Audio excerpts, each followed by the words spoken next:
Hello everybody and welcome back to Some Guy Gary's channel. This is another no-nonsense build in Destiny 2.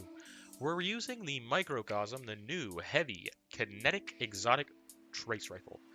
Its first perk is Paracausal Imbuement. Final blows with this weapon grant bonus super energy. This weapon gains bonus damage once your super expires.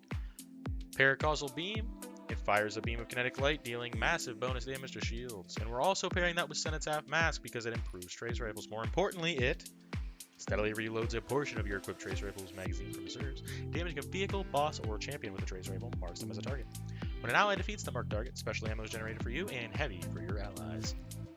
Pair this up with another trace rifle rather than mountaintop if you choose. That way you can, make more of that. If you have more than one Cenotaph, it's even better. Okay, on to the Prismatic Warlock subclass screen. We have Song of Flame. It is potentially one of the best supers in the game now. It's very fun, very easy, and it does a lot of damage. Alright, we have Phoenix Dive, Incinerator Snap, Vortex Grenade, Feed the Void, Hellions, because they do pretty darn good damage, and you're going to have them up more importantly with this Phoenix Dive. Facet of Hope, Facet of Sacrifice, Facet of Balance, Facet of Dominance. Your Void grenades weaken targets, so make sure you're throwing your weakening grenade at things, and then Facet of Dawn. Powered melee hits against targets make you radiant. And then obviously kills make your nearby allies radiant. Lots of damage buffs, boys and girls. Lots of damage buffs is what we're hearing, right? On to the mod screen. Harmonic Siphon, Heavy Ammo Scout, Finder, Bolstering Detonation, Impact, Kinetic Loader, Kinetic Reserves, Kinetic Surges, Bomber for extra grenade uptime, hopefully. Time Dilations to extend your damage buffs. Hunter's Journal, we have Prismatic Transfer. Shield Crush is obviously good as well because you have Radiant. And then we got Radiant Orbs. What else? Anything else on that screen that does anything useful, go ahead and pop it. Again, all this is, you're damage buffing, you're throwing weakening grenades, you're casting your super. After your super, you do more damage with Microcosm. You throw your weakening nades, you get Radiant. You're doing a lot of damage with this gun. This gun isn't the best damage in the game, however, it is easy damage. You can literally one-tap like anything. As long as you're playing, overthrows like you'll see in the gameplay after this. Onslaught's probably, serviceable. You're using Cenotaph, so you're helping your teammates. Either way, guys, it's a fun build, it's an easy build, and it's surprisingly good DPS. I had tested this with two other Warlocks in a dungeon, and it's pretty good. It's not bad. However, sometimes health bars with this thing tend to glitch out, so that's a interesting factoid for you. Either way, I hope you guys enjoyed the build. Hope you test it out, have fun with it, and without further ado, let's show it off. See you in the next video.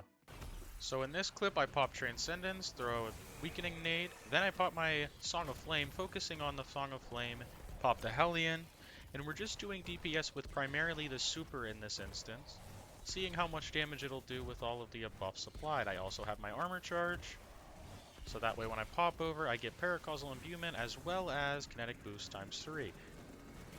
Popping a Weakening, get Radiant again.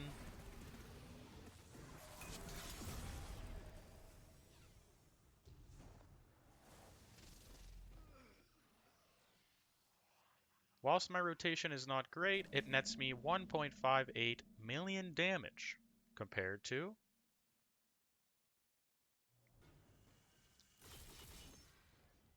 in this instance, I pop my Radiance or my Song of Flame before the boss DPS. That way, when I get to boss DPS, I have my Paracausal Imbuement ready.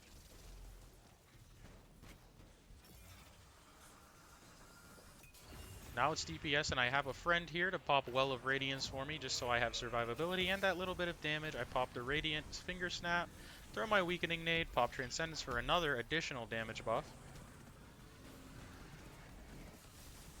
I would not imagine that all of these damage buffs stack, but you're not going to have them all up at all times anyways. It's just for this instance we do, because we have rallies and whatnot. So far, the damage looks about the same, maybe even a little bit more.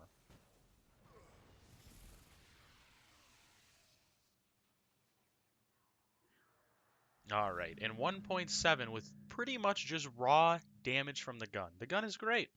Now for just shooting stuff and having fun. See you in the next vid, guys. See you in the next vid.